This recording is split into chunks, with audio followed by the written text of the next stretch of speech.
بسم اللہ الرحمن الرحیم نحمدہ ونصلی علی رسولہ الکریم اما بعد۔ ہر جمعے کو سندھ پولیس FM 88.6 پر پیش کیے جانے والے دینی اور اسلامی اور اصلاحی پروگرام مفتی آن لائن کے ساتھ میں آپ کا میزبان محمد مفتاح اللہ فہد آپ کی خدمت میں حاضر ہوں۔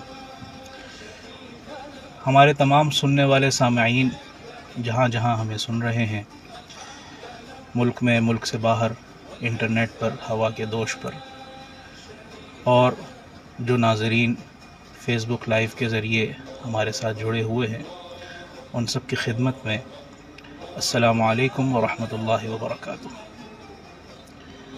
آپ سننے اور اس پروگرام میں شرکت کرنے کے لیے ہمارے ساتھ شامل ہو سکتے ہیں، اور اپنے دینی و فقہی مسائل کے حوالے سے اگر آپ کے پاس کوئی سوال ہو، کوئی مسئلہ درپیش ہو، اس کے جواب کے لیے بھی آپ ہم سے رابطہ کر سکتے ہیں۔ آج کے اس پروگرام میں شرکت کے لیے ہمارے پاس اگر آپ فون کرنا چاہیں تو فون نمبر ہے ہمارا 0315 000 8824۔ اس کے ساتھ ساتھ آپ SMS کے ذریعے بھی شرکت کر سکتے ہیں۔ SMS کے ذریعے شرکت کے لیے اپنے موبائل کے رائٹ میسیج آپشن میں جا کر SPR لکھیے، اسپیس دے کر اپنا نام، شہر کا نام اور اپنا پیغام کو 8881 پر بھیج دیجیے۔ ہم آپ کی کالز بھی آج کے اس پروگرام میں وقتاً فوقتاً شامل کریں گے۔ پروگرام کا باقاعدہ آغاز کرنے سے قبل کچھ ٹریفک اپڈیٹس ہم شامل کرتے چلیں۔ سڑک بند ہے، گرو مندر جانب سولجر بازار نمبر 3 بہادر یار جنگ روڈ آنے جانے والے دونوں روڈ ٹریفک کے لیے بند ہے، اور وجہ جو بتائی جا رہی ہے وہ مجلس ہے۔ متبادل راستے کے طور پر گرو مندر سے آنے والی ٹریفک کو پٹیل پاڑا کی طرف اور سولجر بازار نمبر 3 سے آنے والی ٹریفک کو بریٹو روڈ اور جماعت خانے کی طرف بھیج رہے ہیں۔ اس کے ساتھ ساتھ مزید اپڈیٹس میں سڑک بند ہے بمقام شاہراہ فیصل جانب قاضی چورنگی کیپٹن فرید شہید بخاری روڈ آنے جانے والے دونوں روڈ ٹریفک کے لیے بند ہیں، اور اس کی جو وجہ بتائی جا رہی ہے وہ یہ ہے کہ روڈ پر ترقیاتی کام ہو رہا ہے۔ متبادل راستے کے طور پر FTC سے آنے والی ٹریفک کو شاہراہ قائدین کی طرف اور قاضی چورنگی سے آنے والی ٹریفک کو اندرون علاقے کی طرف بھیجا جا رہا ہے۔ ایک اور ٹریفک الرٹ ہے،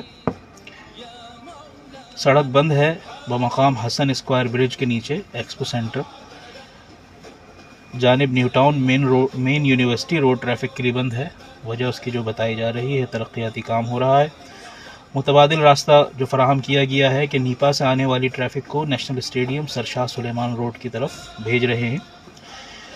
مزید اپڈیٹس میں جیل چورنگی جانب PP چورنگی نیو MA جناح روڈ یہ بھی ٹریفک کے لیے بند ہے، اور اس کی وجہ بھی یہی بتائی جا رہی ہے کہ روڈ پر ترقیاتی کام ہو رہا ہے، اور متبادل راستے کے طور پر ٹریفک کو کشمیر روڈ کی طرف اور برج کے اوپر سے جمشید روڈ کی طرف بھیجا جا رہا ہے۔ ایک اور ٹریفک اپڈیٹ آپ کے ساتھ شامل کرتے ہیں۔ یہاں پر بھی ٹریفک کی بندش کا اعلان ہے، بلکہ ٹریفک کا دباؤ ہے بمقام شمع شاپنگ سینٹر جانب کورنگی مین شاہ فیصل کالونی روڈ، اور اس کی وجہ بتائی جا رہی ہے کہ ریتا پلاٹ کے سامنے روڈ پر ترقیاتی کام ہو رہا ہے، جس کی وجہ سے ٹریفک کی روانی آہستہ ہے اور ٹریفک کا دباؤ ہے۔ ٹریفک پولیس موجود ہے اور ٹریفک کو رواں دواں کر رہے ہیں۔ ایک اور الرٹ ہے کہ سڑک بند ہے اور حسن اسکوائر جانب نیپا بیت المکرم مسجد کی جانب سے کے سامنے سے المصطفیٰ میڈیکل تک مین یونیورسٹی روڈ ٹریفک کے لیے بند ہے۔ وجہ وہی ہے، ترقیاتی کام ہو رہا ہے، اور متبادل راستے کے طور پر ٹریفک کو سروس روڈ پر چلایا جا رہا ہے۔ عوام الناس سے گزارش ہے کہ زحمت اور پریشانی سے بچنے کے لیے متبادل راستوں کے انتخاب کے لیے ٹریفک پولیس ہیلپ لائن 1915 ملائیں۔ ٹریفک پولیس موجود ہے اور ٹریفک کو رواں دواں کر رہے ہیں۔ آپ کے سفر میں ہم سفر، کراچی ٹریفک پولیس۔ تو یہ تو تھیں ٹریفک اپڈیٹس جو ہمارے دوست اس وقت ہمیں سن بھی رہے ہیں اور اپنے سفر پر کی جانب اور اپنی منزلوں کی جانب گامزن ہیں، ان کے لیے یہ ٹریفک اپڈیٹس بہت اہمیت کی حامل ہے، اور انہی اپڈیٹس کی وجہ سے وہ اپنے سفر کا اور اپنی منزلوں کے مناسب راستے کا انتخاب کرتے ہیں اور تعین کرتے ہیں۔ اللہ تعالیٰ سب کے سفر کو، سب کی منزلوں کو آسان فرمائے اور کہ سب کے سفر کو کامیاب فرمائے۔ آج کا جو ہمارا موضوع ہے وہ اس معاشرے میں ایک چیز جو آج کل کے معاشرے میں دیکھی جاتی ہے، وہ دو چیزیں ہیں اور دونوں ہی ایک دوسرے سے متعلق ہے۔ وہ ہے کہ والدین کی نافرمانی، ماں باپ کی نافرمانی۔ اور والدین کی نافرمانی ہم کرتے تو ہیں، لیکن اس کا نقصان کیا ہے، اس کے انجام کیا ہے، اس سے ہمیں کسی قسم کی آگاہی نہیں ہے، اور اگر آگاہی ہے بھی تو وہ ہم اس کو خاطر میں نہیں لاتے، اور اس کا ادراک کرتے ہوئے بھی، جانتے بوجھتے بھی ہم نے اسے انجانا کر رکھا ہے۔ تو اس کے کتنے نقصانات ہیں اور اس کی دنیا میں کتنے نقصانات ہیں، اور پھر اللہ رب العزت کے یہاں اس کی کتنی وعیدیں ہیں، تو اس کا ہمیں اندازہ نہیں ہے۔ آج ہم اس موضوع پر گفتگو کریں گے، اور اس کے ساتھ ساتھ یہ جو موضوع ہے یہ اصل میں متعلق ہے، اس کا تعلق ہے نوجوانوں میں بڑھتی ہوئی بے راہ روی۔ یہ جو آج کل کی نوجوان نسل میں جو بے راہ روی بڑھ رہی ہے، اور وہ سب کچھ ہونے کے باوجود دین کے دشمن بھی بنتے جا رہے ہیں، خدا کے دشمن بھی بنتے جا رہے ہیں، اور اس کے ساتھ ساتھ اپنے اخلاق سے بھی گزرتے جا رہے ہیں، اخلاق باختہ حرکتیں بہت زیادہ ہو گئی ہیں۔ تو یہ معاشرے میں یہ فیکٹر اور یہ رجحان کیوں ہو رہا ہے، اور اس میں پھر ظاہر سی بات ہے کہ اس کا تعلق والدین کی نافرمانی کے ساتھ بھی ہے، بد اخلاقی کے ساتھ بھی ہے، اور بھی بہت ساری معاشرتی خرابیوں کے ساتھ بھی ہے۔ تو یہ سب کیوں ہو رہا ہے، آج ہم اس پر مختصر اور سیر حاصل گفتگو کرنے کی کوشش کریں گے، اور درمیان میں وقفے سے آپ کی کالز بھی لیں گے۔ تو جو سب سے پہلی بات ہے کہ والدین کی نافرمانی کا انجام یہ کیا ہے، والدین کی نافرمانی، تو سب سے پہلے یہاں پر یہ سمجھنا چاہیے، آج کل کی جو جنریشن ہے، خاص طور پہ جو ہماری جو ینگ جنریشن ہے، جسے ہم جین زی کا نام بھی دیتے ہیں، اس جین زی کو سمجھانے کے لیے پہلے یہ بتانا پڑتا ہے کہ تمہارے کیا کیا حقوق ہیں، بجائے اس کے کہ ہم ان سے ان کی فرائض کا، ان کی ذمہ داریوں کا مطالبہ کریں، سب سے پہلے ہم ان کے حقوق ان کو بتائیں، تاکہ پتہ چل جائے کہ آپ کو کیا مل رہا ہے اور بدلے میں آپ کو کیا دینا ہے۔ تو اگر ہم ان کے حقوق کا بتائیں تو شریعت نے، اسلام نے ایک والدین کے ذمے اپنی اولاد کے لیے جو حقوق رکھے ہیں، اگر اس کا تعین ہو جائے اور اس کے بارے میں گفتگو کر لی جائے تو وہ زیادہ مناسب ہے۔ بات یہ ہے کہ جب ایک مسلمان کے ہاں بچہ پیدا ہوتا ہے تو سب سے پہلا کام ماں باپ کی جو ذمہ داری ہے وہ یہ ہے بچے کے کان میں اذان دینا۔ جو احادیث میں، یہ تمام احادیث کا، مختلف احادیث ہے، ان کا خلاصہ میں آپ سے عرض کر رہا ہوں، جو والدین کے اوپر، ماں باپ کے اوپر بچے کے حوالے سے ذمہ داریاں اور حقوق ہیں۔ سب سے پہلے بچے کو کان میں اذان دی جائے۔ علماء فرماتے ہیں کہ جی اذان دینے سے کیا ہوتا ہے، بچہ ام الصبیان کے مرض سے محفوظ ہو جاتا ہے۔ ام الصبیان کا مرض کیا ہوتا ہے؟ ام الصبیان کا مرض ہے کہ سوکھے کا مرض جسے کہتے ہیں، یا طباء اور حکماء اس کو جانتے ہیں، سوکھے کا مرض، کہ بچہ بالکل سوکھ جاتا ہے، لکڑی کی طرح سوکھ جاتا ہے، اس کے جسم میں سمجھیے کہ صرف ہڈیاں رہ جاتی ہیں، گوشت نام کی کوئی چیز نہیں ہوتی، اور رفتہ رفتہ اگر اس کا علاج نہ کیا جائے تو رفتہ رفتہ بچہ موت کے منہ میں چلا جاتا ہے۔ تو کان میں اذان دینے کی وجہ سے بچہ اس بیماری سے محفوظ ہو جاتا ہے۔ دوسری ذمہ داری ہے کہ بچے کی تحنیک کی جائے، جسے ہم کہتے ہیں گھٹی دینا۔ صحیح مسلم میں آتا ہے کہ حضرت عائشہ صدیقہ رضی اللہ تعالیٰ عنہ سے روایت ہے کہ جب بچہ پیدا ہوتا تو صحابہ کرام اپنے بچوں کو رسول اللہ صلی اللہ علیہ وآلہ وسلم کے پاس لے کر آتے تھے اور ان سے گھٹی دلواتے تھے۔ گھٹی کیا ہوتی ہے؟ عربوں کے یہاں یہ رواج تھا کہ حضور اکرم صلی اللہ علیہ وسلم یہ کرتے تھے کہ کھجور لے کر، تازہ نرم کھجور لے کر، اس کو چبا کر، اس میں یعنی ظاہر ہے جب چبائیں گے تو وہ مزید نرم ہوگی، اور اس کو پھر منہ سے، اپنے منہ دہن مبارک سے نکال کر وہ جو نومولود بچہ ہے اس کے منہ میں ڈال دیتے تھے۔ اس کا طریقہ یہ ہوتا ہے کہ انگلی میں وہ جو نرم کھجور ہے اس کو لے کر کے بچے کے تالو پہ، جو تالو ہوتا ہے منہ کے اوپر کا حصہ اندر کا، اس تالو پہ چپکا دیا جائے، تھوڑا سا ان تالو کو تھوڑا سا دبا دیا جائے اوپر کی طرف۔ یہ دبانے سے ہوتا کیا ہے، یہ اتنی کام کی بات ہے، مجھے میرے والد صاحب نے جب میرے یہاں بیٹی ہوئی تھی تو اس کو جب تحنیک کی انہوں نے، تب انہوں نے ارشاد فرمایا تھا کہ تحنیک سے یہ ہوتا ہے کہ بچے کے اندر، بچے کے منہ میں اللہ تعالیٰ وہ قوت مزید مضبوط کر دیتے ہیں جس کے ذریعے وہ بچہ اپنی ماں کا دودھ پی سکے۔ اس کے جبڑوں میں، اس کے تالو میں وہ طاقت پیدا ہو جاتی کہ بچہ چوس سکے، کھینچ سکے۔ تو تحنیک یہ سنت ہے، صحابہ اپنے بچوں کو لے کر آتے تھے، اور تحنیک کسی بابرکت، کسی بزرگ، کسی بڑے سے دلوانی چاہیے کہ اللہ تعالیٰ اس بزرگ کی، اس شخصیت کی برکت سے اس کے یہاں، اس کے بچے کے اندر بھی وہ نیک صفات منتقل ہو جائیں۔ اب اس میں ایک غلط جو نظریہ ہے وہ یہ ہے کہ ہمارے یہاں سمجھا جاتا ہے کہ وہ ہاسپٹلز میں بھی اس پر بڑا زور دیا جاتا ہے کہ جی وہ بچے کو جلدی گھٹی دے دیں، جلدی گھٹی دے دیں، پھر ماں کا دودھ پلانا ہے۔ افضل تو یہ ہے کہ بچے کے منہ میں پہلی جو غذا جائے، پہلی جو چیز جائے، وہ تحنیک کی، اپنا کھجور کے ذریعے تحنیک ہو یا شہد کے ذریعے تحنیک ہو۔ اور اگر کوئی موقع ایسا نہ ہو، کوئی بزرگ موجود نہ ہو، کوئی بعد میں ایسا کوئی سلسلہ ہو، تو اس وقت بھی بچے کو اس وقت کچھ کھلا پلا دیا جائے، جو بھی اس کے بچے کی غذا ہے، ماں کا دودھ اس کو پلا دیا جائے، اور اس کے بعد جب موقع ہو تو اس کی تحنیک کروا لی جائے۔ یہ تحنیک سنت ہے، یہ ماں باپ کی ذمہ داری ہے، یہ کروانی چاہیے۔ پھر اس کے بعد 7ویں دن بچے کا عقیقہ کرنا۔ پھر عقیقے کے میں 4 کام ہوتے ہیں، 7ویں دن 4 کام کرنا سنت ہے۔ ایک تو ہے بچے کا عقیقہ کرنا، پھر بچے کا سر کے بال مونڈنا، پھر بچے کا ایک اچھا نام رکھنا، اور جو بچے کے جو بال سر کے مونڈے ہیں، حلق کیا ہے، گنجا کیا ہے، ان بالوں کو کے وزن کے برابر چاندی صدقہ کرنا۔ اب اس کو سنار سے تلوا لیا جائے کہ جتنے بھی گرام بنتے ہیں، جتنے بھی تولہ بنتا ہے، ان بالوں کو آپ صدقہ کر دیں، اس کی چاندی کی رقم کو، چاندی کو صدقہ کریں یا اس کی رقم کو صدقہ کریں۔ تو یہ 4 کام کرنے ہوتے ہیں۔ چوتھی چیز جو ماں باپ کی ذمہ داری ہے وہ ہے نام رکھنا۔ ہمارے ہاں نام رکھنے کے حوالے سے بہت کوتاہی کی جاتی ہے۔ ڈراموں میں سے نام دیکھے جا رہے ہیں، عجیب و غریب ڈراموں میں نام بچیوں کے، لڑکوں کے ہوتے ہیں، جس کا نہ کوئی معنی ہوتا ہے، نہ کوئی میننگ ہوتی ہے۔ انشاءاللہ کبھی موقع ملا تو بچوں کے ناموں سے متعلق بھی ایک پروگرام ہم رکھیں گے، اور جو ہمارے معاشرے میں بہت سے زبان زد عام کچھ نام ہیں جو مختلف ناولوں کے ذریعے، مختلف افسانوں کے ذریعے، اس میں جو کرداروں کے نام ہوتے ہیں، بے معنی اور لا یعنی قسم کے نام، وہ نام رکھے جاتے ہیں۔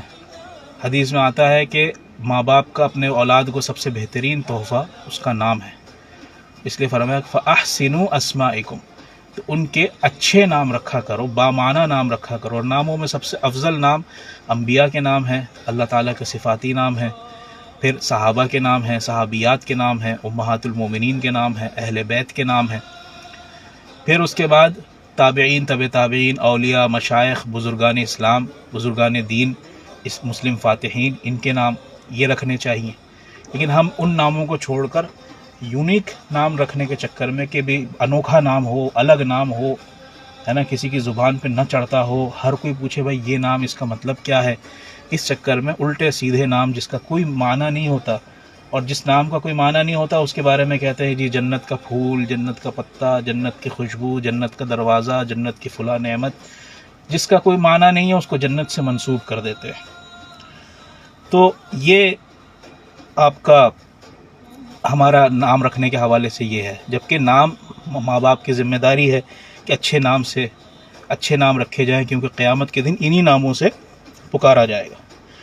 پھر جو سب سے اہم اور ضروری چیز ہے، جب بچہ ایک عمر کو پہنچ جائے، جیسے بچہ سیکھنے کی عمر ہے، 2 سال کی عمر میں بچہ بولنا شروع کرتا ہے، 2 سال کی عمر میں ٹوٹے پھوٹے الفاظ بولتا ہے، تو فرمایا کہ بچوں کے حسن ادب اور تربیت کرو، اور بچے کو سب سے پہلے لا الہ الا اللہ بولنا سکھاؤ، یعنی اللہ کا نام لینا سکھاؤ۔ لیکن ہمارے ہاں بچوں کو سکھایا جاتا ہے کہ دادا بولو، پاپا بولو، مما بولو، بابا بولو، کوئی اللہ کا نام نہیں لیتا، کوئی لا الہ الا اللہ نہیں کہتا، کوئی اپنے بچوں کو ابتدائی طور پر اللہ اور رسول کا نام، صحابہ کا نام، اہل بیت کا نام، یہ نام نہیں سکھاتا، بلکہ وہ الٹے سیدھے لا یعنی کاموں میں مشغول رہتے ہیں۔ یہی وجہ ہے کہ آج جو اولاد کی نافرمانی بڑھ رہی ہے، اس کی سب سے بنیادی وجہ یہ ہے کہ آج ہم نے اپنے اولاد کی تربیت کرنا چھوڑ دی ہے۔ ان کی جو عمر تھی تربیت کرنے کی، سکھانے کی، ہم نے سکھایا ہی نہیں۔ اور گزشتہ 10-15 سالوں میں جب سے موبائل عام ہوا ہے، سوشل میڈیا عام ہوا ہے، انٹرنیٹ تک ہر کس و ناقص کی رسائی ہو گئی ہے، تو اس رسائی کی وجہ سے کیا ہو رہا ہے کہ آپ یہ دیکھیے کہ اس رسائی کی وجہ سے مائیں اپنے بچوں کی تربیت اور پرورش سے یکسر غافل ہو گئی۔ کوئی بھی کام ہو، خود کو آرام کرنا ہو یا خود کو اسکرولنگ کرنی ہو، خود کو موبائل دیکھنا ہو یا ٹی وی دیکھنا ہو یا کسی سے فون پر گفتگو کرنی ہو، ایک تو جوائنٹ فیملی سسٹم میں اب رہنے کو کوئی تیار نہیں ہے۔ ہمارے ہاں اتنی اویئرنیس آ گئی ہے، اتنی انڈیپینڈنسی پیدا ہو گئی ہے کہ ہم انڈیپینڈنٹ ہیں، ہمیں نہیں رہنا کسی کے ساتھ، ہم کسی کی خدمت نہیں کریں گے، ہم کسی کی نوکری نہیں کریں گے، باہر جا کر نوکری کر لیں گے، باہر جا کر ملازمت کر لیں گے، جو کہ ضروری بھی نہیں ہے۔ ہاں، جن کیسز میں ضروری ہے اس کو تو اسلام بھی اپریشیٹ کرتا ہے کہ بالکل باہر جا کر کام کیا جا سکتا ہے، لیکن جہاں ضروری نہیں ہے وہاں بھی یہ سلوک ہے۔ اپنے حقوق کا سب کو پتہ ہے، لیکن اپنے فرائض اور اپنے ذمہ داری سے یکسر غفلت ہے، اور اسی غفلت میں بچے کو بھی آپ نے موبائل پکڑا دیا، بچے کو بھی آپ نے اسکرولنگ پہ لگا دیا، اور وہ سارا دن یوٹیوب کڈز پر کیا دیکھ رہا ہے، کون سی ویڈیوز اس کے ذہن سے، اس کے نظروں کے سامنے سے گزر رہی ہیں۔ اور وہ جیسے ہم نے گزشتہ جمعے کو اس حوالے سے ریلز اور شارٹس کی لت کے اوپر بات کی تھی، جو ریلز اور شارٹس کی لت ہم بڑوں کو لگی ہوئی ہے، وہی لت ہم نے بچوں کو بھی لگا دی ہے۔ اور اس وجہ سے جب بچے کا اور والدین کا آپس کا رابطہ، ذہنی رابطہ منقطع ہوتا ہے، تو ظاہر ہے کل کو اس بچے نے باغی ہی بننا ہے۔ اس بچے نے کون سا آپ کے ساتھ آپ کی فرما برداری کرنی ہے یا آپ کی بات ماننی ہے۔ پھر اس کے بعد جو والدین کی ایک اور ذمہ داری ہے وہ یہ ہے کہ بیٹیوں کے ساتھ حسن سلوک۔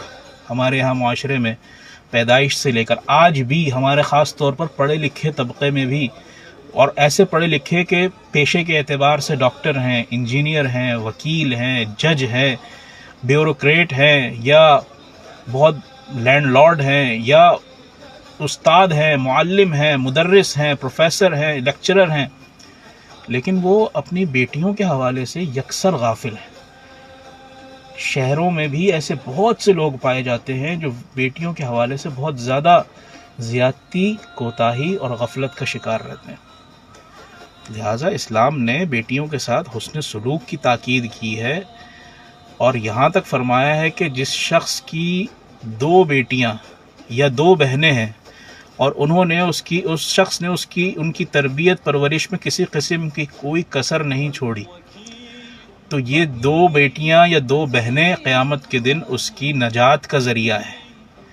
اور اسی طرح جس شخص کی 3 بیٹیاں ہیں اور اس نے 3 بیٹیوں کی اچھی تربیت پرورش کی، اللہ تعالیٰ اس کو اس تربیت پرورش کی وجہ سے بے حساب جنت میں داخل کرے گا۔ یہ کتنی بڑی فضیلت کی بات ہے۔ اس میں کوتاہی کہاں ہوتی ہے؟ جن معاشروں میں یا جن گھرانوں میں بیٹا اور بیٹی میں فوقیت یا تفریق کی جاتی ہے، تو اس تفریق کی وجہ سے بھی معاشرے میں نفرت پیدا ہوتی ہے۔ والدین کی اپنی اولاد سے نفرت، اولاد کی اپنی والدین سے نفرت۔ ظاہر ہے والدین کی نفرت تو یہ نا کہ بیٹے کو برتری دے رہے ہیں، تو تفریق کر رہے ہیں بیٹا اور بیٹی میں، بیٹے کو ترجیح دے رہے ہیں اور بیٹی کو کوئی اس کی اہمیت نہیں، کوئی حیثیت نہیں، چاہے وہ کھانے پینے کے معاملات ہوں۔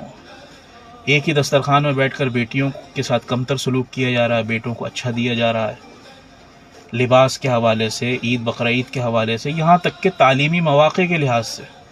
آج کے اس معاشرے میں دیکھیں تو ہماری بیٹیاں زیادہ پڑھ لکھ رہی ہیں، زیادہ محنت کر رہی ہیں، زیادہ کامیابی حاصل کر رہی ہیں، اور اس کے برعکس ہمارے بیٹے، ہمارے نوجوان، وہ تعلیم کو چھوڑ کر ہر طرح کی بے راہ روی اور ہر طرح کے فضول کاموں میں وہ مصروف اور مشغول ہیں۔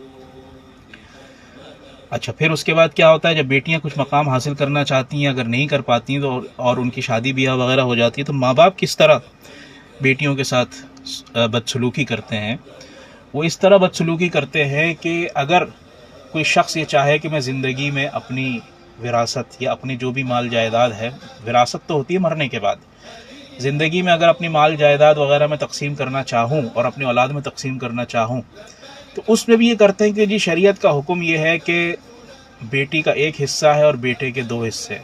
تو یاد رکھیے شریعت کا یہ جو حکم ہے کہ وراثت میں بیٹی کے مقابلے میں بیٹے کو دگنا ملتا ہے، ڈبل ملتا ہے، وہ آپ کے اس دنیا سے جانے کے بعد، جب آپ کے مال پر کوئی اختیار نہیں رہتا، جب آپ اس دنیا سے چلے گئے۔ جب تک آپ اس دنیا میں ہیں آپ کا اختیار آپ کے مال جائیداد کے اوپر ہے، تب تک آپ کے لیے ضروری ہے کہ آپ جو بھی دینے دلانے کا سلسلہ ہے اس میں برابری کریں گے، برابری رکھیں گے۔ واضح ایک حدیث میں آتا ہے، صحیح حدیث میں آتا ہے کہ ایک صحابی اپنے بیٹے کو لے کر آئے، وہ بیٹے نے خود روایت کی، حضرت نعمان ابن بشیر رضی اللہ تعالیٰ عنہ بہت معروف صحابی ہے، کہ وہ فرماتے ہیں کہ میرے والد نے، جب میں چھوٹا کم عمر تھا تو میرے والد نے مجھے ایک غلام یا کنیز مجھے ہدیہ کی کہ یہ بیٹا یہ میں نے تمہارے لیے تمہیں میں گفٹ کرتا ہوں۔ تو میری والدہ نے جا کر اللہ کے رسول صلی اللہ علیہ وسلم سے شکایت کی کہ اس کے اور بھی بہن بھائی ہیں مگر اس کے والد نے صرف اس کو دیا ہے اور کسی کو نہیں دیا۔ تو رسول اللہ صلی اللہ علیہ وآلہ وسلم نے میرے والد کو بلایا اور بلا کر پوچھا کیا تم نے ایسا کچھ عمل کیا ہے کہ اپنے بیٹے کو، ایک بیٹے کو دیا اور باقی کسی کو نہیں دیا، اور تمہاری اور بھی اولاد ہے، بیٹیاں بھی ہیں؟ تو انہوں نے فرمایا کہ بالکل یا رسول اللہ میں نے کیا ہے۔ تو آپ علیہ السلام نے کہا اس کو واپس لو، یہ سب کو برابر دو۔ جب رسول اللہ صلی اللہ علیہ وسلم کا حکم موجود ہے کہ اپنی زندگی میں اگر تم اپنی اولاد کو دینا چاہو تو تمہیں سب میں برابری کرنی ہے، اور یہ بھی حدیث موجود ہے کہ جب تم کوئی بھی چیز اپنی اولاد میں تقسیم کرنا چاہو تو سب سے پہلے اپنی بیٹیوں سے شروع کرو، اپنی بیٹیوں کو پہلے دو، بیٹوں کو بعد میں دو۔ تو بیٹیوں کے ساتھ حسن سلوک اور ان کی تربیت پرورش کے حوالے سے زیادہ تاکید آتی ہے، جس کے حوالے سے ماں باپ بعض اوقات عموماً کوتاہی کرتے ہیں۔ پھر اس کے بعد جو آخری جو بنیادی ذمہ داری ہے وہ ہے نکاح کی ذمہ داری۔ اولاد کی شادی کرانا، اچھی جگہ شادی کرانا، نکاح کرانا، یہ ماں باپ کی ذمہ داری ہے، اور اس فیصلے کو صرف اولاد پر چھوڑ دینا کہ جی اولاد بالغ ہو گئی، وہ اپنے فیصلے کرنے میں آزاد ہے، بالکل ان کو پسند ناپسند کا اختیار ہے، لیکن ان کو چاہیے کہ وہ چاہتے ہیں کہ ان کی زندگی میں اگر برکت پیدا ہو تو اس نے اپنی اس پسند ناپسند کو اپنے والدین کے سامنے پیش کریں، اپنے والدین کے سامنے رکھیں۔ اگر والدین کو سمجھ میں آتا ہے کیونکہ بعض اوقات جو چیز بظاہر نظر آتی ہے وہ ہوتی نہیں ہے، حقیقت میں کچھ اور ہوتی ہے، تو لہٰذا والدین اس کے بارے میں زیادہ بہتر سمجھتے ہیں، وہ آپ سے زیادہ تجربہ کار ہیں، اس لیے آخری فیصلہ والدین کا ہی ہونا چاہیے۔ اسی سے خیر و برکت پیدا ہوتی ہے اور اسی سے معاملات میں اور رشتوں میں آسانی پیدا ہوتی ہے۔ تو یہ باتیں ہیں جس کی وجہ سے انسان اپنے اولاد کی اگر صحیح تربیت پرورش نہ کرے، اب آپ دیکھیے کہ آج جو والدین کی نافرمانی میں اضافہ ہو رہا ہے، یہ جو میں نے 7 نکات بیان کیے ہیں، ان میں سے کتنے نکات پر ہم عمل کرتے ہیں، اور جب ان نکات پر ہمارا عمل نہیں ہوگا تو ظاہر سی بات ہے کہ پھر یہی مسئلہ آئے گا کہ اولاد ہماری بات نہیں مان رہی، وہ نافرمانی کر رہی ہے، وہ بدسلوکی کرتی ہے، وہ بدتمیزی کرتی ہے، اور اس کی جو بنیادی وجوہات ہیں یہ تو ایک تربیت کے حوالے سے وجوہات جو میں نے آپ سے عرض کی، باقی جو اس کی وجوہات ہیں اور اس کا انجام کیا ہے، تو اس کے انجام کے حوالے سے اگر ہم گفتگو کریں تو حدیث میں آتا ہے کہ حضرت ابو بکر رضی اللہ تعالیٰ عنہ فرماتے ہیں کہ رسول اللہ صلی اللہ علیہ وسلم نے فرمایا کیا میں تمہیں سب سے بڑے گناہوں کے بارے میں نہ بتاؤں؟ تو صحابہ نے فرمایا کہ بالکل یا رسول اللہ۔ آپ صلی اللہ علیہ وسلم نے فرمایا کہ اللہ تعالیٰ کے ساتھ شرک کرنا اور والدین کی نافرمانی کرنا۔ قرآن کریم میں بھی جہاں جہاں اللہ تعالیٰ نے اپنی توحید کو بیان کیا ہے، مسئلہ توحید کا ذکر کیا ہے، وہاں پر اللہ رب العزت نے والدین کا ذکر اس کے فوراً بعد کیا ہے کہ اولاد توحید کے بعد جو سب سے پہلا حق ہے، اللہ کے بعد جو سب سے پہلا حق ہے وہ والدین کا ہے۔ اب اللہ تعالیٰ کی والدین کی نافرمانی کرنے سے جو نقصانات ہوتے ہیں، وہ نقصانات کیا ہیں کہ سب سے پہلی چیز تو ہے کہ اللہ تعالیٰ کی ناراضی۔ ظاہر ہے جو اس دنیا میں تو ہمیں بظاہر کھلی آنکھوں سے، ظاہری آنکھوں سے نظر نہیں آ رہی۔ حدیث میں آتا ہے کہ رب کی رضا والد کی رضا میں ہے، رضا الرب فی رضا الوالد وسخط الرب فی سخط الوالد، او کما قال صلی اللہ علیہ وسلم۔ سنن ترمذی کی حدیث ہے کہ رب کی رضا والد کی رضا میں ہے اور رب کی ناراضگی والد کی ناراضگی میں ہے۔ آج جو ہمارے نوجوان نسل کا حال ہے والد کی نافرمانی کے حوالے سے، اور خاص طور پر بہت معذرت کے ساتھ مجھے یہ کہنا پڑتا ہے کہ والد کے خلاف اکسانے میں سب سے بڑا کردار ہماری ماؤں کا ہے، ہمارے اولاد کی ماؤں کا ہے، کہ جس والد کا تعارف اس ماں نے کروایا کہ بیٹا یہ تمہارا باپ ہے، یہ تمہارے ابو ہیں، یہ تمہارے بابا ہیں، یہ تمہارے پاپا ہیں، ہے نا، اس باپ سے کا جو تعارف ماں نے کروایا بچپن میں، جو محبت ماں نے ڈالی، جب بچہ کچھ کرنے کے قابل ہوا تو آپسی رنجشوں، آپسی اختلافات کو ماں نے ہتھیار کے طور پہ استعمال کیا، اور ہتھیار کے طور پر استعمال کرتے ہوئے اسی باپ سے نفرت ہماری ماؤں نے ہمارے بچوں کے دلوں میں ڈالی کہ تمہارے باپ تو ایسے ہیں، تمہارے والد تو ایسے ہیں، تمہارے باپ نے یہ کر دیا، تمہارے باپ نے وہ کر دیا۔ اونچ نیچ، گرمی نرمی، گرمی سردی، سختی، مالی حالات کا بہتر ہونا، مالی حالات کا کمزور ہونا، یہ زمانے کے ساتھ ہر ایک کے ساتھ ہے، کوئی ایک اس سے محفوظ نہیں ہے۔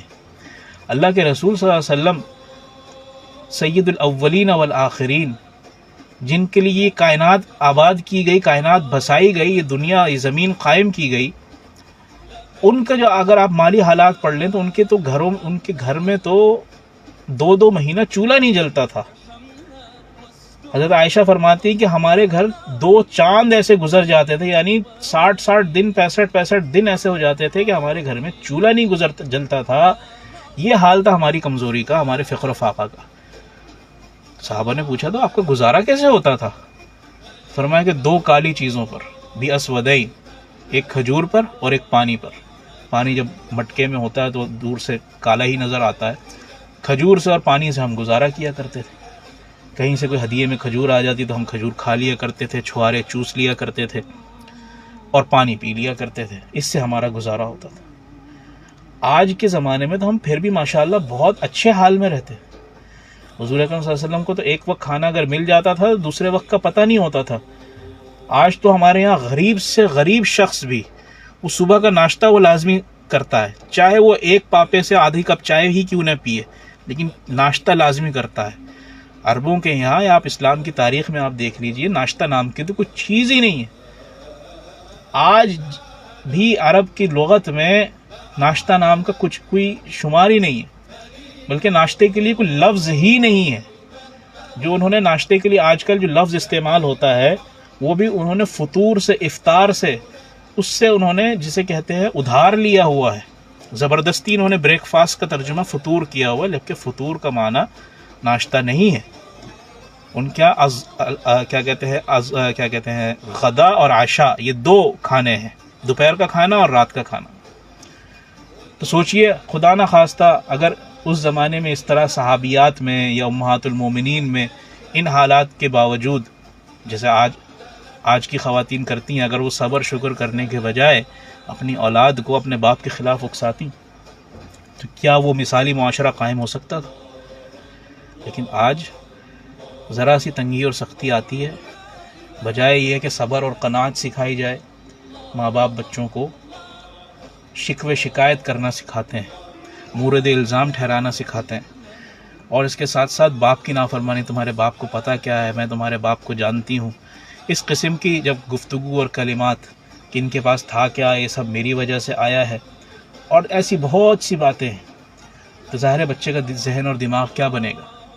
اور باپ کو ایک طرح سے ظالم بنا کر پیش کیا جاتا ہے، اگر یہ نہیں کرو گے تمہارے باپ سے شکایت کروں گی، اور پھر باپ آ گیا تم پہ جھڑکے گا، تم پر سختی کرے گا، تم سے ناراض ہوگا، اور جب ناراض ہوگا اور سختی کرے گا تو پھر یہ بھی ہوگا کہ آپ کے دل میں اس کی نفرت بیٹھے گی، نفرت بیٹھے گی تو جب آپ کی عمر تھوڑی ہو جائے گی، 16 18 سال 20 سال آپ کی عمر ہو گئی یا اس سے کچھ اوپر چلے گئے، تو اب آپ کو یہ عمر ایسی ہوتی ہے، خاص طور پر جو ٹین ایج ہے 25 سال کی عمر تک، یہ عمر ایک ایسی عمر ہوتی ہے کہ اس عمر میں اولاد کو اپنے ماں باپ، خاص طور پر باپ، دنیا کا سب سے بیوقوف شخص نظر آتا ہے کہ ارے ابا کو کیا پتا دنیا میں کیا چل رہا ہے، دنیا میں کیا ہو رہا ہے۔ اور جن گھرانوں میں اولاد کی تربیت اور پرورش میں اس قسم کی کوتاہی ہے، جیسا مجھے یاد پڑتا ہے کہ ایک دفعہ عمرے کے سفر پر ایک گروپ کے ساتھ میں تھا، وہاں پر چھوٹے بچے بھی اس گروپ میں تھے ہمارے ساتھ شریک سفر۔ وہ بچے ایسے نہیں تھے کہ ان پر سختی نہ کی جا سکے یا ان کو سمجھایا نہ جا سکے یا ان کو سنبھالا نہ جا سکے، 3 4 سال کی عمر سے لے کر 7 8 10 سال کی عمر تک کے بچے تھے۔ لیکن ماں باپ کا حال یہ تھا کہ بچہ اگر کوئی ضد کر رہا ہے یا کوئی ایسی بات کر رہا ہے جو پوری نہیں کی جا سکتی، بچے کی بیجا ضد ہے یا بیجا اس کا رونا دھونا ہے یا اس کی بدتمیزی ہے، اس کو بجائے سمجھانے کے یا روکنے کے اس کو اپریشیٹ کیا جا رہا ہے یا اس کی ہاں میں ہاں ملائی جا رہی ہے یا اس کے آگے جھکا جا رہا ہے کہ اس کی ضد کو تسلیم کیا جا رہا ہے۔ تو نتیجہ آپ دیکھیے کہ جب یہی بچہ 17 18 سال کی عمر کو پہنچے گا، اسے پتہ ہے کہ میں ضد کروں گا یا چیخوں گا پکاروں گا تو میری ضد مان لی جائے گی، میری بات مان لی جائے گی، تو جب آپ اپنی بات رکھیں گے تو وہ کس طرح مانے گا آپ کی بات کو؟ تو ہمارے گھروں میں یہ آج تربیت کا فقدان ہے۔ پہلے تو یہ ہوتا تھا کہ کہا یہ جاتا تھا کہ کھلاؤ سونے کا نوالا اور دیکھو شیر کی نگاہوں سے، تو وہ نہ وہ سونے کا نوالا تو ہم کھلا رہے ہیں لیکن شیر کی نگاہیں نہیں ہیں۔ میں اس پر کہا کرتا ہوں کہ ہم ہو گئے بناسپتی ماں باپ، تو ہمارا رویہ بناسپتی والا ہے، جو بناسپتی گھی کا کوئی اثر نہیں ہے دیسی گھی کے مقابلے میں، وہی حال ہمارا ہو گیا ہے کہ ہم اپنے بچوں کے اوپر کسی قسم کی توجہ نہیں دے رہے، اور جس کی وجہ سے بچے بگڑتے جا رہے ہیں۔ پھر سوشل میڈیا کا عام ہونا، گھر میں بڑے چھوٹے کا تعین نہ ہونا، اس پر مزید تفصیل سے گفتگو کرتے ہیں۔ کالز آ رہی ہیں مستقل، ہم پہلی کال لیتے ہیں اور دیکھتے ہیں کون صاحب ہمارے ساتھ۔ السلام علیکم۔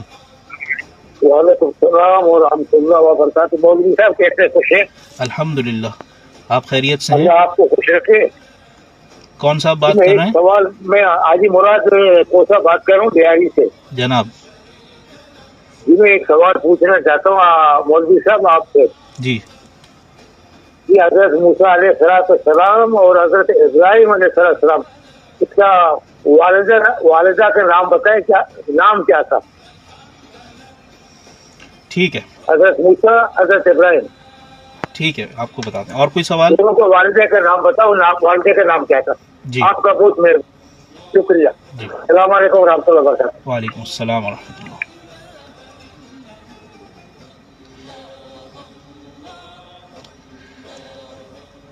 تو ہمارے ساتھ کالر تھے کھوسا صاحب، وہ پوچھ رہے تھے کہ حضرت ابراہیم علیہ السلام اور حضرت موسیٰ علیہ السلام ان دونوں انبیاء کی والدہ کے کیا نام تھے۔ تو تاریخ کی کتابوں میں حضرت ابراہیم علیہ السلام کے والد کا تو تذکرہ ہے، لیکن والدہ کا کیا نام ہے یہ تاریخ کی کتابوں میں دیکھنا پڑے گا۔ اور موسیٰ علیہ السلام کی والدہ کا نام غالباً بلکہ موسیٰ علیہ السلام کے والد کا نام تو موجود ہے، عمران ان کے والد کا نام تھا، لیکن والدہ کا نام بھی تاریخ کی کتابوں میں دیکھنا پڑے گا۔ مجھے جہاں تک یاد پڑتا ہے، جہاں تک میرا مطالعہ ہے تاریخ کا، اس میں یہ ہے کہ ابراہیم علیہ السلام اور موسیٰ علیہ السلام کی والدہ کے نام کتابوں میں موجود نہیں ہیں، بس ان کی والدہ کا تذکرہ ہے، کیونکہ ابراہیم علیہ السلام کے والد اور ان کے ساتھ ان کے مکالمے کا تذکرہ قرآن کریم میں بھی موجود ہے، اور موسیٰ علیہ السلام کی والدہ کا نام بھی اس طرح نہیں ہے، بلکہ قرآن کریم میں جو ان کی والدہ کے ساتھ کے جو معاملات ہیں سورہ قصص میں موجود ہیں 20ویں پارے میں، سورہ طٰہٰ میں موجود ہیں 16ویں پارے میں، کہ جب ان کی یہاں ولادت ہوئی اور اللہ تعالیٰ کی طرف سے ان کو الہام ہوا کہ آپ اپنے بچے کو ایک صندوق میں ڈال کر دریائے نیل میں بہا دیں، اللہ تعالیٰ حفاظت فرمائیں گے۔ تو یہاں تک تو ہے، لیکن ناموں کا تذکرہ بہرحال نہیں ملتا۔ اس حوالے سے کچھ سوالات میرے پاس بھی ہیں جو مختلف اوقات میں ہمارے دوستوں نے اسی پروگرام میں پوچھے ہیں، تو ان کا میں تذکرہ کر لیتا ہوں۔ ایک سوال ایک صاحب نے پوچھا تھا کہ ایک شخص ہے جو ناپ تول میں کمی کرتا ہے، اور دوسرے شخص کو جو اس سے سامان لیتا ہے یا سودا خریدتا ہے اسے اس ناپ تول میں کمی کرنے والے کا علم بھی ہو گیا کہ جی یہ ناپ تول میں کمی کر رہا ہے، ڈنڈی مار رہا ہے، تو دونوں کو ایک دوسرے کا پتہ چل گیا کہ اس کو معلوم ہے کہ میں کمی کرتا ہوں، دوسرے کو معلوم ہے کہ یہ کمی کر رہا ہے. تو کیا صرف معلوم ہونے سے جو ناپ تول میں کمی کا مرتکب جو شخص ہے، جو اتنا بڑا گناہ کبیرہ کر رہا ہے، حقوق العباد میں کوتاہی کر رہا ہے، تو کیا اس کے گناہ معاف ہو جائیں گے؟ کیا اس کی بخشش ہو جائے گی؟ تو یہ یاد رکھیے کہ جو بھی شخص کسی بھی درجے میں حقوق العباد کی کوتاہی کا مرتکب ہو رہا ہے، اس کا گناہ محض توبہ سے معاف نہیں ہوں گے، بلکہ جس شخص کی اس نے حق تلفی کی ہے اس کی جب تک تلافی نہ کر لے یا اس سے جب تک معافی نہ مانگ لے اور وہ شخص معاف نہ کر دے تب تک اس کے گناہ معاف نہیں ہوں گے. لہٰذا جو بھی ناپ تول میں کمی کرنے والا یا جو بھی شخص ہے اسے چاہیے کہ وہ اپنے اعمال کی جسے کہتے ہیں اس کو چیک کرے، اس کی طرف احتساب کرے، اور اگر اس قسم کے گناہ میں مبتلا ہے تو وہ اس گناہوں سے باز آ جائے، توبہ کر لے اور حقداروں کو ان کا حق ادا کرے. ایک اور کالر ہمارے ساتھ ہیں، ان کو شریک کرتے ہیں. السلام علیکم. مفتی صاحب السلام علیکم. وعلیکم السلام. جی میں فاطمہ نور کراچی سے بول رہی ہوں. جی میں فرمائیے. آپ کی ساری باتیں سنی، میرے پاس تو یقین کریں مفتی صاحب سوال ہی نہیں ہے آپ سے پوچھنے کا. صرف میں یہ پوچھنا چاہتی ہوں آپ سے بیٹیوں کے بارے میں. جی ہمارا دین بھی یہ کہتا ہے بیٹی کمزور ہوتی ہے، اور عزت بھی ہمارے دین میں بیٹیوں کی بہت ہے. ہمیں حصہ جو ملتا ہے نا مفتی صاحب وہ 54 کے برابر ملتا ہے. 8 آنے کہتے ہیں بیٹے کو دیتے ہیں اور کہنے وہ مجبور ہوتی ہے. ہمارا دین ہمیں یہ کہتا ہے، اب ہم صبر شکر ادا کریں کہ وہ حصہ لے لیتے ہیں بیٹی ہے. جی جی تو میرا یہی سوال ہے. اور جو آپ نے والدین کے بارے میں پوچھا، باپ کو سمجھتی نہیں ہے، خواتین اپنے کہتی ہیں یہ ہے، وہ یہ کہتی ہے ہمارے نصیب سے اس کے بعد دولت آئی ہے. اولاد کہتے ہیں باپ کے نصیب سے ہوتی ہے، اور دولت کہتے ہیں عورت کے نصیب سے آتی ہے. تو یہ ہم لڑکیوں جیسے شادی شدہ عورتوں کو غرور ہوتا ہے، یہ عزت نہیں کراتی ہے والدین باپ کی. یہ نہیں کہتی باپ کا درجہ بہت بڑا ہے، وہ ایک تکیے پہ آنسو بھی نکال دے گا نا، بدوا دے دے گا نا، وہ رانے گرگا ہو جائے گا. میرے والد صاحب یہی کہتے تھے بیٹا میں تمہیں بدوا نہیں دے رہا، تم مجھے تھوڑا بہت بھی دل دکھاتے ہو نا میں تمہیں دعا دیتا ہوں، نہیں تو تم ویران ہو جاؤ گے. تو یہ حقیقت ہے مفتی صاحب. جی میں آپ کو اس کا جواب دیتا ہوں. اور کوئی بات آپ نے کہنی ہے؟ نہیں بس یہی پوچھنا نا.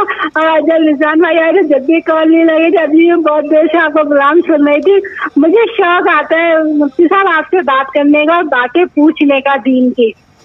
جی بس سنتی رہا کریں اور موقع ہو تو فون کر لیا کریں. جی قسمت سے اگر آپ کی کال لگ گئی تو آپ کی بات کا جواب دے دیں گے انشاءاللہ. اللہ آپ کو سلامت رکھے، خوش رکھے، اور آپ کو حج عمرے اتنے کرائے بس اللہ صحت کے ساتھ. آمین آمین. جزاکم اللہ، بہت شکریہ. اللہ حافظ.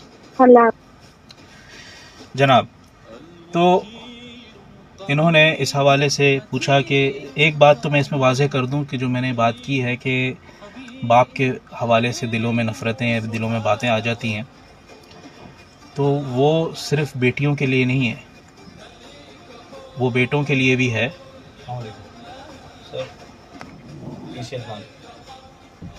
جی انٹرویو کے لیے بلایا تھا. ابھی تو نہیں، 4 بجے بلایا. 4 بجے یہیں پہ ہو. ارحمنا واسترنا واحفظنا من كل بلواء. تو میں عرض کر رہا تھا کہ یہ بیٹیوں کے حوالے سے نہیں ہے، یہ بیٹوں کے حوالے سے بھی ہے، اور اس میں زیادہ خرابی بیٹوں کے دماغ میں آتی ہے. بات یہ ہے کہ بیٹیاں بہت نرم دل ہوتی ہیں، اور سب سے بیٹی جتنا خیال اپنے باپ کا کرتی ہے نا وہ کسی کا نہیں کر سکتی. کوئی اور نہیں کر سکتا باپ کا خیال جتنا بیٹی خیال کرتی ہے. اور اس حوالے سے مزید عرض یہ ہے کہ جو 8 آنے اور 4 آنے والی بات ہے، یہ باتیں اللہ تعالیٰ نے شریعت میں مقرر کی ہیں. اب کسی کے یہاں اگر اس حوالے سے کوتاہی کی جا رہی ہے تو جو شخص بھی اپنے بہنوں کے حق کے لیے یہ اپنی بیٹی کو حق دینے میں کوتاہی کرے گا، وہ قیامت کے دن جہاں اس کے لیے بہت سارے بیٹی کے تربیت پرورش اور اس کے حقوق کے پاسداری پر بہت سارے فضائل ہیں، وہیں پر اس کے لیے بہت ساری وعیدیں بھی ہیں اگر وہ کوتاہی کرے گا۔ تو یہ ہے کہ بیٹیوں کے حقوق کی ہمیشہ پاسداری کرنی چاہیے، ان کی بہترین تربیت پرورش کرنی چاہیے۔ ایک اور کالر ہمارے ساتھ ہیں، دیکھتے ہیں وہ کیا کہتے ہیں۔ السلام علیکم۔ السلام علیکم۔ وعلیکم السلام، کون سا؟ محمد فیاض رنگ کراچی سے جناب مخاطب ہوں۔ مفتی صاحب، میرا سوال یہ ہے کہ آپ نے ناموں کا بتایا نا، جی، میرے کزن کے ایک بیٹی ہوئی ہے اور اس کا نام جو ہے نا ایک جلوہ اور ایک سمن، یہ نام ہے جو ہے نا دوبارہ بتائیے گردش کیا میں نام، کہ یہ رکھیں گے کیا نام ہے؟ جلوہ اور سمن۔ اچھا، تو اس کے معنی بھی بتائے ماشاءاللہ، اور 9-10 محرم جو آ رہے ہیں جی جی، اس کے کچھ روزے کے فضائل بھی صحیح، ٹھیک، جزاکم اللہ، السلام علیکم۔ جناب انہوں نے 2 سوالات کیے، ایک تو جلوہ نام رکھنا اور سمن نام رکھنا۔ اب دیکھیے کہ جلوہ اگر اردو زبان میں دیکھا جائے، یا بلکہ یہ فارسی زبان کا لفظ ہے اور اس کا معنی ہے، جلوہ کا معنی ہوتا ہے سامنے آ جانا، پیش کرنا۔ تو معنی کے اعتبار سے یہ نام درست نہیں ہے، یہ نام نہیں رکھا جا سکتا۔ اور سمن جو انہوں نے کہا کہ سمن تو نہیں، لفظ ہونا چاہیے سمن۔ سمن اگر ثا کے ساتھ ہے، جو الف با تا کے بعد جو ثا آتی ہے، تو اگر لفظ ثا کے ساتھ ہے تو ثمن کا معنی ہے قیمتی چیز، یہ نام رکھا جا سکتا ہے۔ لیکن مسئلہ یہ ہے کہ ہمارے یہاں الفاظ کے تلفظ، جیسے عربوں کے یہاں الفاظ کے تلفظ کا بڑا خیال کیا جاتا ہے، تو وہ خیال نہیں ہوتا اور وہ ثمن بگڑ کے ہو جاتا ہے سمن۔ اور سمن کا جو معنی ہے، سمن کا معنی ہے موٹی۔ تو کیا آپ اپنی بچی کو بولیں گے موٹی، اے موٹی ادھر آ، اس طرح کہیں گے؟ باڈی شیمنگ کریں گے؟ نہیں کریں گے۔ تو بہتر یہ ہے کہ ایسے نام رکھے جائیں جو با معنی ہو اور زبان پر لانے میں آسان ہو، کہ جس کے لانے سے جس کے تلفظ کرنے سے وہ نام بگڑتے نہ ہوں۔ تو یہ ہے، تو ایسے نام ہونے چاہیے۔ اب جو دوسرا سوال ان کا تھا محرم کے روزوں کے حوالے سے، سب سے پہلے ایک بات ذہن میں رکھیے کہ جو عاشورہ کا روزہ ہے، اس کے بارے میں ایک بات بہت مشہور کی جاتی ہے، خاص طور پر ان دنوں میں، کہ جی یہ روزہ خدا نہ خواستہ حضرت سیدنا امام حسین رضی اللہ تعالیٰ عنہ کی شہادت کی ضد میں یہ لوگوں نے ایجاد کیا ہے، ان کے دشمنوں نے یا ان کے مخالفین نے ایجاد کیا ہے۔ ہم حضرت حسین رضی اللہ تعالیٰ عنہ کی شہادت ہمارے لیے بہت عظیم الشان سانحہ ہے، بہت بڑا سانحہ ہے، جس کا کوئی ازالہ رہتی دنیا تک نہیں کر سکتی۔ اتنی بڑی جلیل القدر ہستی، نواسۂ رسول، کہ جن کو رسول اللہ نے اپنے باغ کا پھول کہا، جن کے بارے میں کہا نوجوانوں کے سردار ہیں، جنتی نوجوانوں کے وہ سردار ہیں، اور نہ جانے کیا کیا فضیلتیں ان کی بیان ہوئی ہیں، ان کو اس طرح پورے خانوادے کے ساتھ مظلوماً ظلماً ان کو شہید کر دیا۔ ان پر ظلم کرنے والوں، ان کو شہید کرنے والوں اور ان کے ساتھ بدسلوکی کرنے والوں، اور بعد میں اہل بیت کے ساتھ ظلم و زیادتی کرنے والوں، سب پر اللہ تعالیٰ کی مار ہو، سب پر اللہ تعالیٰ کی لعنت ہو۔ رہی بات محرم کے روزوں کے حوالے سے، تو ہمارے ہاں اہل سنہ والجماعت کے یہاں یہ عاشورہ کا روزہ، جو صحیح ترین روایات، جو حدیث کی سب سے صحیح اور درست کتابیں سمجھی جاتی ہیں، صحیح بخاری اور صحیح مسلم، ان میں کثرت سے عاشورہ کے روزے کی فضیلت موجود ہے۔ اور حضور اکرم صلی اللہ علیہ وسلم عاشورہ کے روزہ کبھی بھی نہیں چھوڑتے تھے۔ حضرت ام المومنین حضرت حفصہ رضی اللہ تعالیٰ عنہ فرماتی ہیں کہ رسول اللہ صلی اللہ علیہ وسلم نے زندگی میں 4 چیزیں کبھی نہیں چھوڑتے تھے، جس میں ایک عاشورہ کا روزہ، یعنی 10 محرم کا روزہ۔ اور یہ روزہ ایسا ہے کہ حضرت عائشہ فرماتی ہیں کہ جب رمضان کے روزے فرض نہیں ہوئے تھے، تو رمضان کے روزوں سے پہلے رسول اللہ مسلمانوں کو عاشورہ کا روزہ رکھنے کی تاکید کیا کرتے تھے. یعنی رمضان کا روزے سے پہلے 10 محرم کا روزہ فرض تھا مسلمانوں کے لیے، اور جب رمضان کے روزوں کی فرضیت ہو گئی، فرمایا کہ رمضان کے روزوں کی فرضیت کے بعد آپ صلی اللہ علیہ وسلم نے فرمایا کہ جو رکھنا چاہے وہ رکھے اور جو نہ رکھنا چاہے وہ نہ رکھے. اور حضرت ابو ہریرہ رضی اللہ تعالیٰ عنہ کا قول ہے، حدیث ہے صحیح مسلم کی، کہ رسول اللہ صلی اللہ علیہ وسلم نے ہمیشہ 10 محرم کے روزوں کا اہتمام کیا ہے.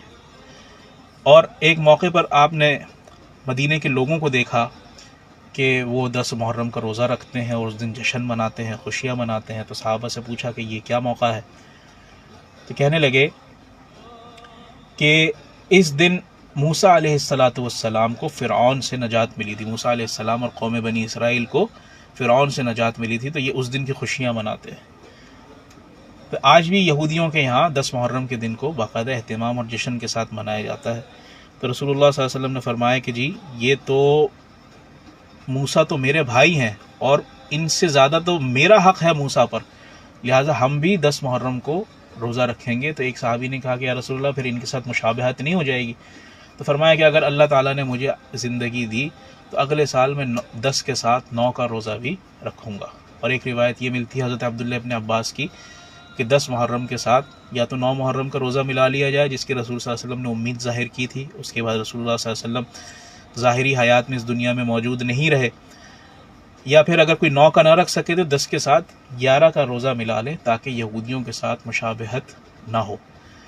اور اس میں یہ بھی حکم ہے کہ رسول اللہ صلی اللہ علیہ وسلم نے اہل مدینہ کو صرف اس دن کا روزہ برقرار رکھنے کا حکم دیا، اور اس کے ساتھ ساتھ اس میں روزے میں بہت ساری اور خرافات اس دن کے موجود تھی. وہ جشن مناتے تھے، وہ میلہ ٹھیلا کرتے تھے، وہ اور بھی بہت ساری خلاف شرع کام کیا کرتے تھے، اس میں بدعات بھی تھیں، بہت ساری چیزیں تھیں. تو اللہ کے رسول صلی اللہ علیہ وسلم نے صرف روزوں کو برقرار رکھا اور کسی اور چیز کو برقرار نہیں رکھا. لہٰذا اس روزے کی بہت فضیلت ہے، اور سب سے بڑی فضیلت یہ ہے کہ اللہ تعالیٰ اس روزے کی برکت سے اگلے 2 سال کے گناہ، پچھلے 2 سالوں کے گناہ معاف کر دیتا ہے. تو یہ اس روزے کی فضیلت ہے، اس کا اہتمام کرنا چاہیے. ایک اور کالر ہمارے ساتھ ہیں. السلام علیکم. وعلیکم السلام. جی کون؟